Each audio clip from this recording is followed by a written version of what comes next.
Haksızlığını ve haksızlığını gizlemek için bu kez akademisyenlerin zihin ve fikir dünyasına baskı ve korkuyla işgal girişimine yönelmiştir.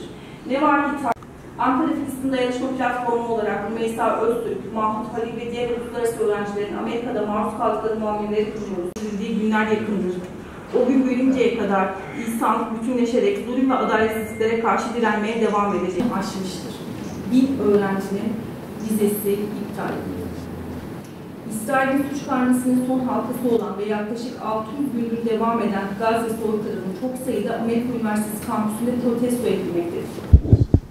Düşünce ve ifade hürriyetiyle şiddetsiz protesto, medeni toplumların kabul ettiği en temel insan haklarındandır. Hal böyleyken, Amerika'da bulunan uluslararası öğrencilerin vizelerini iptal etmek suretiyle sınır dışı edilmeleri insan hakları ihlali ve hukuki güvencenin yok edilmesi anlamına gelmektedir. Uluslararası öğrencilerin en temel haklarının idari kararlar ve cadı avı ile ihlal edilmesi kabul edilemez. Esasında bu durum, Amerika üniversiteleri ve vatandaşları üzerindeki siyonist baskının Amerika yönetimini etkisi altına aldığını da göstermektedir. Her geçen gün daha da otoriterleşen Trump yönetiminin Filistin lehine gösterilere izin veren Kolombiya Üniversitesi'nin gelirini kesmesi de akademik özgürlüklerin nasıl kısıtlandığının en somut örneklerindendir. Filistin topraklarındaki Filistin halkına yönelik soykırım, diğer coğrafyalarda düşünce soykırımı olarak tezahür etmektedir. Kadın, çocuk, bebek fark gözetmeksizin hiçbir ahlaki kuralın tanınmadığı soykırım bu kez düşünce dünyasına ve akademik özgürlüklere genişletilerek sessizliğin ve tepkisizliğin iktidarı oluşturulmaya çalışılmaktadır. Nefret içermeyen, şiddete özendirmeyen, ayrımcılık barındırmayan düşüncelerin özgür ve korkusuzca ifade edilmesi akademik yaşamın temel ilkesidir. Rümeysa Öztürk'e yönelik yaklaşımla Avrupa ülkeleri, başta olmak üzere tüm ülkelerde akademik özgürlük ve ifade hürriyeti yok edilme stratejisiyle karşı karşıyadır. Soykırıma karşı sesini yükselten yalnızca akademi değil, tüm kesimler bu baskıyı hissetmektedir. Filistin halkının siyonist işgale karşı direnişinde zayıf kalan işgalci yaklaşım, başarısızlığını ve haksızlığını gizlemek için bu kez akademisyenlerin zihin ve fikir dünyasına baskı ve korkuyla işgal girişimine yönelmiştir. Ne var ki tarih, halk iradesini hiçe sayan bu tür despotik, cılız ve cesaretsiz girişimlerin başarısızlıkla sonuçlandığı sayısız örnekle doludur. Ankara Filistin Dayanışma Platformu olarak Rümeysa Öztürk, Mahmut Halil ve diğer uluslararası öğrencilerin Amerika'da maruz kaldıkları muameleleri kınıyoruz. Düşünce ve ifade hürriyetlerini kullanmak isteyen öğrencilerin haklarının derhal iade edilmesinin, korunması gereken akademik özgürlüğünde bir gereği olduğunu hatırlatırız.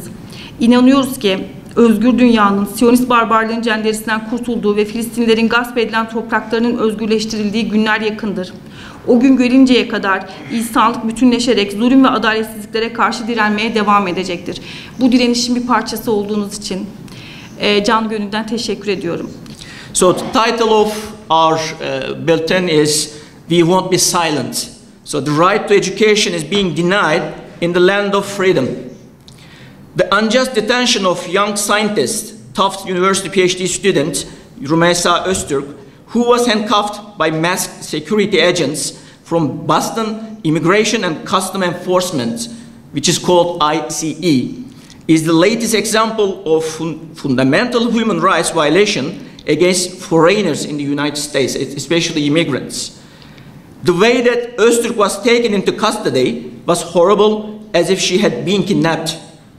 Dozens of students, including Palestinian activists Mahmoud Khalil and other friends of them at Columbia University, had previously been arrested, and the number of students whose visas have been revoked in the last month has exceeded 1,000. That's important, actually. It's thousands of students right now. The genocide against the Palestinian people in the Palestinian territories is reflected in other geographies as the genocide of Tufts.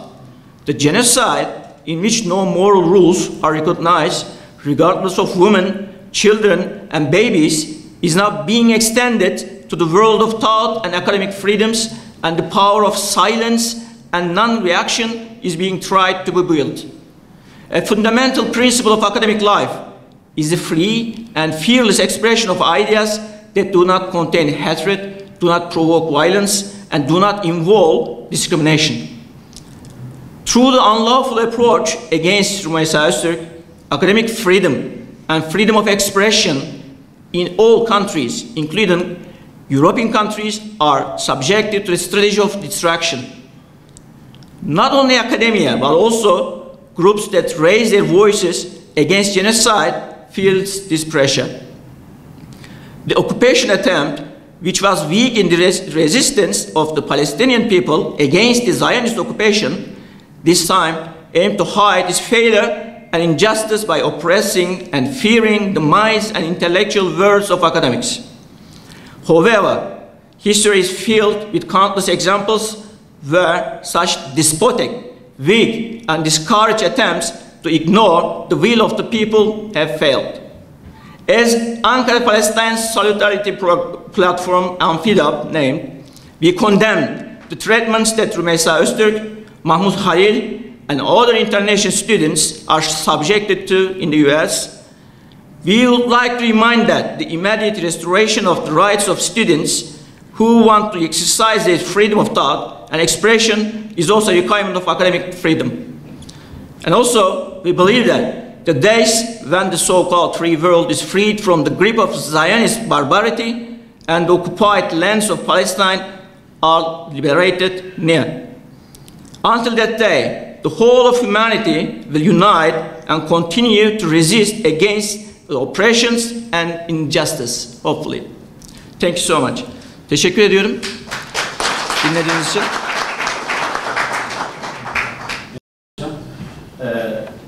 Değerli katılımcılar, katılımınızdan dolayı teşekkür ediyoruz. Şimdi hocalarımızdan cübbeleriyle gelenler var.